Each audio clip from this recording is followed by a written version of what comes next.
Bodo latest update बयखौबो बरायबाय। दिनैनि रादाबखौ फरायदों आं प्रमद खाख्लारि।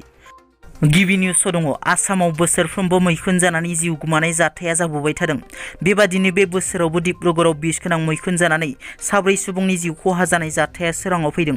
डिब्रुगड़नि AMCH देहा फाहामसालियाव बिस गोनां मैखुन जानानै साब्रै सुबुंनि जिउ खहा जायो।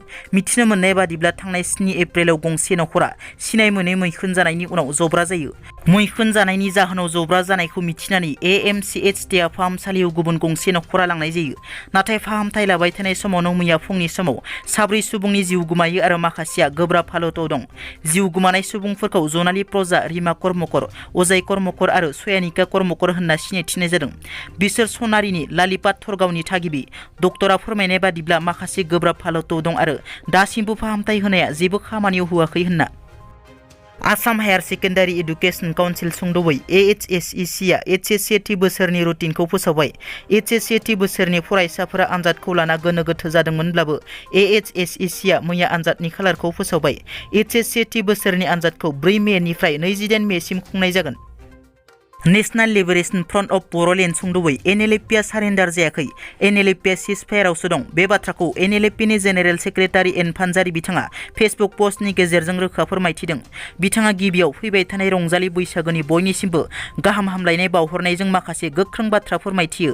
NLFB आ सारेन्डार जायाखै। NLFB आ सिजफायारावसो दं। नाथाय दिनैसिम गोबां निउज मिडिया आरो माखासे मानसिया NLFB खौ सारेन्डार सानो होनना NLFB नि थांखिया जाफुङागौमानि सारेन्डार जाया आरो आफादखौ डिजल्भ एबा डिसपेन्डबो खालामा होनना रोखा फोरमायथियो एन फानजारि बिथाङा। क'क्राझारनि IT पार्कआव दिनै बिटिआरनि गुन गोनां सा 186 फरायसाफोर जायफोर IIT, NIT, MBBS आरो PhD खालामगासिनो बिथांमोननो नोगोद रांनि बान्थाखौ बिटिआरनि गाहाय प्रमद बर' बिथाङा गावनि आखाइजों राननानै होयो। बे राननाय हाबाफारियाव मावफुं सोद्रोमा धर्मनरयन दास, M सेलेमाथब छेत्री बिथांमोनाबो नुजाथि दंमोन। बिटिआरनि मावफुं सोद्रोमा राकेश ब्रह्मनि बेरफुसार बिबुंथि BPF राजखान्थि हान्जानि दैदेनगिरिफोरा मन्त्रि सभायाव नङा जेलसो जानो थांगासिनो दं।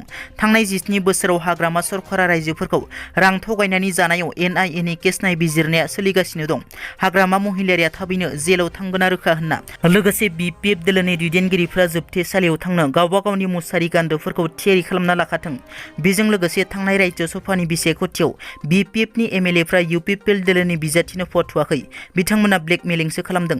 UPPL दोलोआ BPF दोलोनि MLA फोर गैयाब्लाबो रायजो सभायाव देरहाखागौमोन होनना खौरांगिरिनि गेजेरजों रोखा बुंथियो। बाक्सायाव सारन्थाइ गावना सासे फरायसानि जिउ गोमायो। बे दुखुनांथाव जाथाया बाक्सा जिल्लानि बागानपारायाव जायो।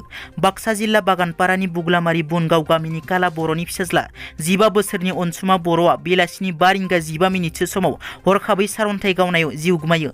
जिउ गोमानाय अनसुमा बर'आ बरिमाखा गोजौ फरायसालिनि थाखो 10 आव फरायोमोन।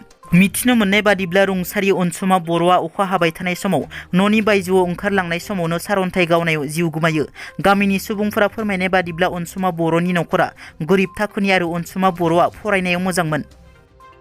दिनैनि रादाबा एसेनोसै। नोंथांमोना जुदि आंनि चेनेलखौ दासिमबो साबस्क्राइब खालामाखै अन्नानै साबस्क्राइब खालाम। गोजोन्थों।